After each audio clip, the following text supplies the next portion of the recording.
때는 내가 중학교 2학년이었던 시절로 거슬러 올라간다. 여름방학이 시작되기 직전이었고 나는 친구들과 함께 담력 시험을 하기 위해 근처에 있는 오래된 폐가에 가기로 했다. 그 집은 우리 마을에서 유명한 유령의 집으로 몇몇 이웃 주민들이 그곳에서 이상한 소리를 들었다거나 아니면 형체를 봤다는 소문이 돌곤 했다.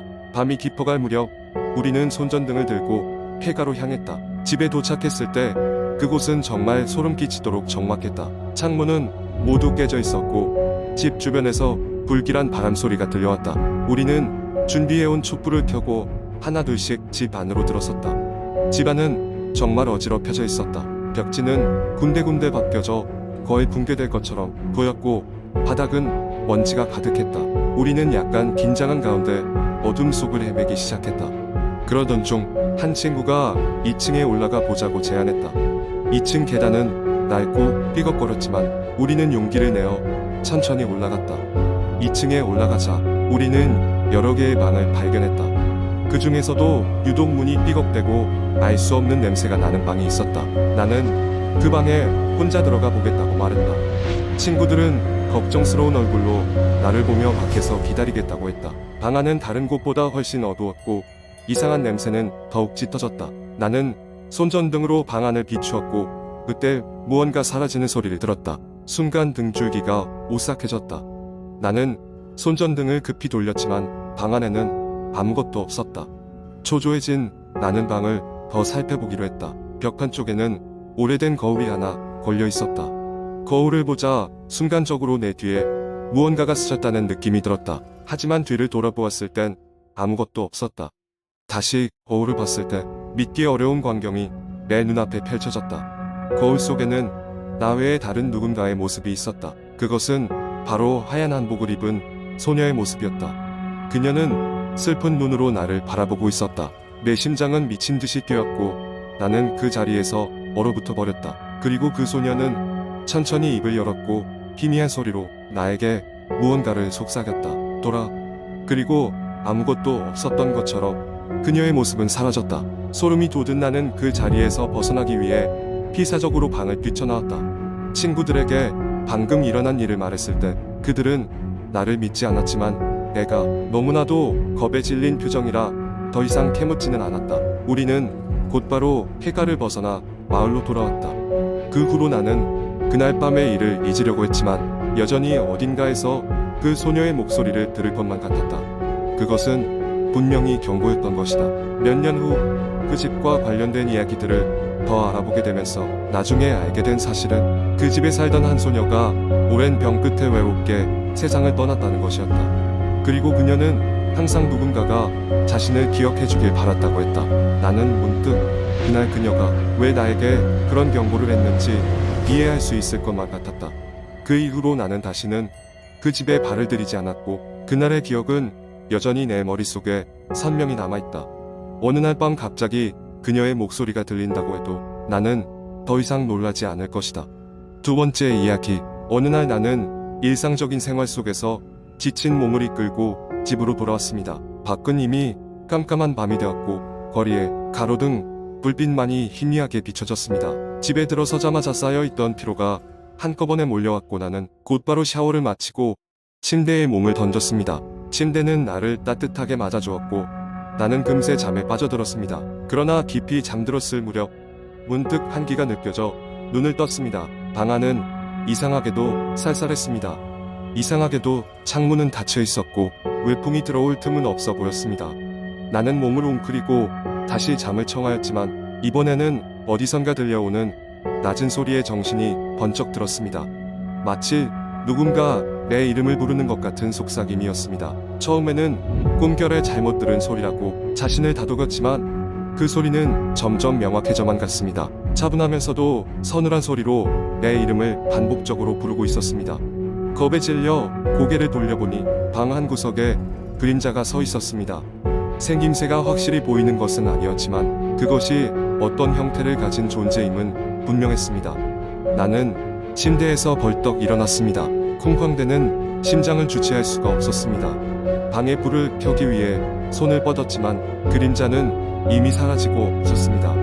마치 처음부터 존재하지 않았던 것처럼 말입니다. 그때부터 나는 이상한 일이 벌어지고 있음을 직감했습니다. 다음날 회사에서도 그 일을 잊을 수가 없었습니다. 동료들에게 이야기를 꺼내보았지만 모두 그냥 꿈일 것이라며 웃어 넘겼습니다.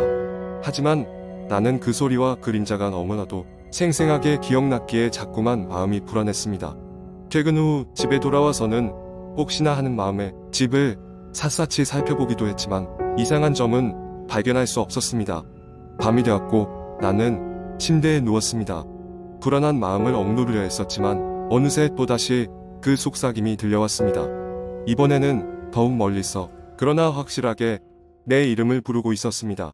나는 등골이 오싹해지며 몸을 일으켰습니다. 불을 켜려고 했지만 방은 여전히 어둡기만 했습니다. 그 순간 무언가가 내 발목을 잡는 느낌이 들었습니다. 겁에 질린 나는 비명을 지르며 발목을 뿌리쳤습니다.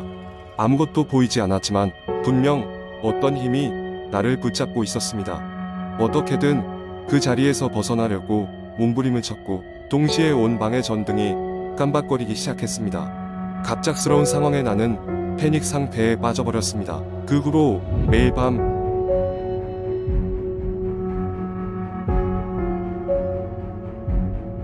그 속삭임은 반복되었습니다. 아무리 소리를 질러도 아무리 도망치려 해도 소용이 없었습니다. 나는 피로에 지쳐가고 있었고 일상생활도 제대로 할 수 없게 되었습니다. 그런 상황이 계속되던 어느 날 밤 드디어 나는 차분해지기로 결심하고 그림자에게 말을 걸었습니다. 대체 뭐야? 왜 나를 괴롭히는 거야? 그러자 그 소리는 낮고 묵직한 톤으로 대답했습니다. 내 이야기를 들어줘. 나를 기억해줘. 그림자는 마치 너무나도 슬픈 존재처럼 느껴졌습니다. 그제야 알았습니다. 그것은 단순히 나를 괴롭히려는 것이 아니라 자신이 가지는 이야기를 누군가에게 전하고 싶어 했던 것이었습니다. 나는 그날 밤 내내 그림자의 이야기를 들었습니다. 너무나도 오랜 시간 동안 외로웠고 잊혀진 존재로 남아있던 그림자는 하루하루 자신이 사라져가는 것을 느끼며 필사적으로 나를 찾아왔던 것이었습니다. 이야기를 마친 후 그림자는 이내 점차 흐릿해지며 사라져갔습니다. 그 후로 이상한 속삭임과 그림자는 더 이상 나타나지 않았습니다. 그제야 나는 알 수 있었습니다. 때로는 두려운 존재가 우리에게 다가오는 이유가 우리를 해치려는 것이 아니라 그저 자신의 존재를 기억해주길 바라는 마음일 수도 있다는 것을 나는 이 경험을 통해 많은 것을 배우게 되었습니다. 시간이 지나도 그 그림자의 이야기는 나의 기억 속에 뚜렷하게 남아있을 것입니다. 그들은 이제 나에게 두려움이 아닌 슬픔과 이해의 존재로 자리 잡았습니다. 세 번째 이야기. 안녕하세요. 오늘은 제가 인터넷에서 자주 볼 수 있는 한국의 공포썰을 하나 들려드리려 합니다. 이 이야기는 한여름밤 한적한 시골 마을에서 시작됩니다.